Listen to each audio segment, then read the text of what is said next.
We got a ice cream banana. So, bananas really work in this area. Basically, they have to go through a period where there's not a freeze. So if we have a really mild winter, and produce bananas the next season. We've only had 1 or 2 actual freezes, so that might have been mild enough. So we might get some bananas out of this. And the way it's kind of working is basically,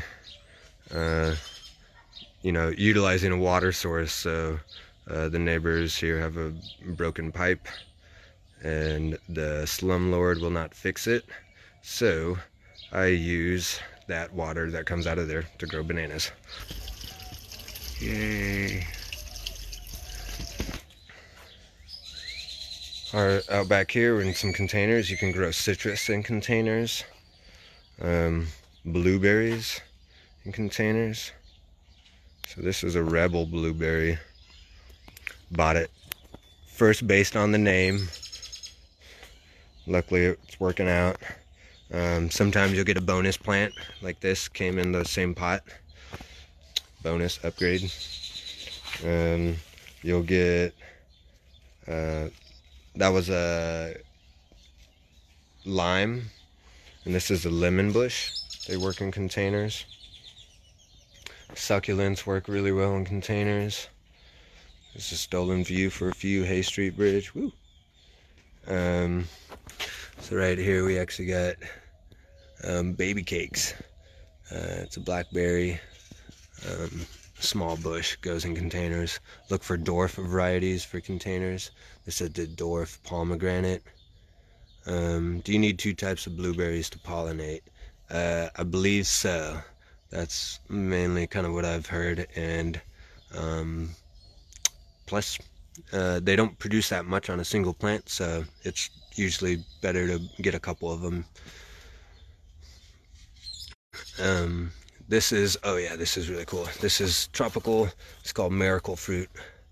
Boom. So if you guys don't know about this, it changes the taste bud. Whenever you eat one of the berries, it changes the taste buds, your sour receptors in your tongue, and it heightens all of the sweet receptors in your tongue. So it changes a lot of things into sour. So I've seen videos of people that eat the berry, and then they'll just like be able to like drink white vinegar out of the bottle straight like it's a soda. I wouldn't advise that. Anyways, too much acidity. We got a cherry, small cherry. I forget which one this was called. A couple of succulents, bananas. These are dwarf Cavendish bananas. They can work in a container, or you can even go dwarfer tropical ones. Look at that little guy. We want to make sure you have water sources sometimes around. This is a defunctional fountain, but really we want to consider about bringing water features into an area that can really change some of the microclimates. We have aloe that's planted here. We have Little Miss Figgy, a dwarf fig. So here's some of the mushroom activity that's kind of going on in this area. We really want to encourage mushrooms to be growing in our garden too. You'll see those white kind of fungi webbing in a lot of the mulch and leaves. So we really want to encourage that a lot whenever we're growing. You're going to be building a garden bed. Use sheet mulching. It helps save with materials. So you basically get cardboard. I usually go to large manufacturers like furniture or appliance stores, get large sheets of it, lay it out, pull all the tape, all the staples out of it. The ink is soy-based ink usually, so it can biodegrade just as well. But lay that down first. So what we're going to talk about here is basically the lasagna method, and it involves layering layers of what it's called greens and browns. The greens are more high nitrogen based, or more higher in nitrogen base, and then the browns are a little bit more carbon based. So what you want is, whenever you lay out the cardboard, what I did is I took from my nitrogen layer, you either cut the grass real low and leave all that in place as a nitrogen layer, and also I just had access to horse manure, so I went ahead and laid that at the bottom underneath the cardboard, and then put the cardboard down, so that's a carbon layer, that's a brown layer, and then I'm starting to kind of build up on carbon layers. You can next go with mulch to get kind of a woody material in there to help bring in fungi. I always pull bags of leaves from a bunch of people whenever they're putting them out, you know, so always grab materials like that. The mulch, mulching is available at the Bitters Brush Recycling Center or the Nelson Gardens Recycling Center. You can go there and pick up the coarse mulch for free, or if you get stuff like this, the fine mulch, that's 3 cents a pound. So like a truckload is usually maybe $20 or so. You know, you can also just bring trash bags. You can grab them there if you don't have a truck. In my full backyard garden, before I even kind of knew what plants I wanted to plant, I started sheet mulching.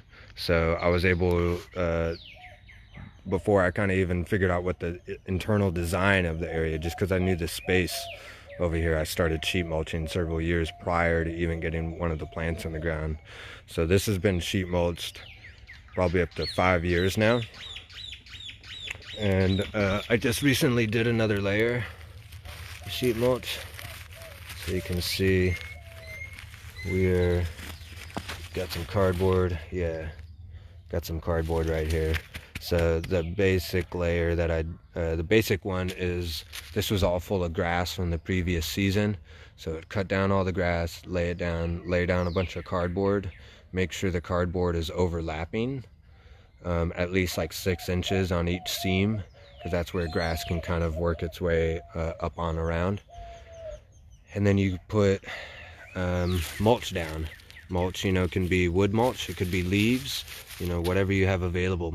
I like using both, but you know, there's a lot of options. This is another plum. You got some more tomatoes growing over here. You got some more of that Gregg's mist flower, super good with pollinators, butterflies. You got eggplants, squashes back there. This is rue, which is a really good pollinator also. There's be some caterpillars on that sometimes too. This brings in the black swallowtail butterfly. It's pretty cool, pretty cool. You know, get the squashes going. More of those wild bunching onions. And then this over here is asparagus. So asparagus takes about 3 years to grow. You know, it'll continue to grow like this, just a long kind of stalk in its first couple years. This is a really young asparagus. As it starts to thicken up, whenever it gets to that thickness that you almost typically see in that store, that's whenever it becomes edible. So I already harvested these.